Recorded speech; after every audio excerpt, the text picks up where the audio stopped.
Уже по 5-6 раз мы обошли этот комплекс, внимательно осматривая стены, вся наша команда. И вот напоследок просто решили подойти посмотреть, что здесь.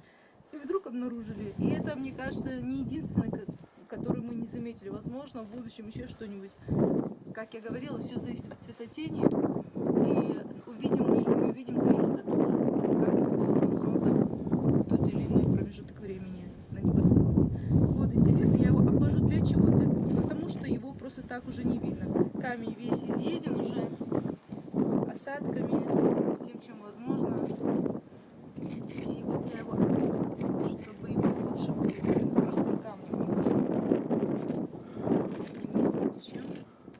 Вот интересный такой прямоугольник. Вот он. Внутри прямоугольника квадрат, который пересечен, разделен на 4 части крестиком. Находится этот знак на блоке арочного проема. Так, сам блок рулетки оцеги.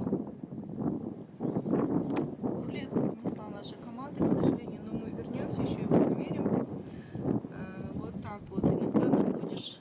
Но все-таки постепенно со временем сформировывается так называемое чутье. Возможно, потом оно станет профессиональным чутьем.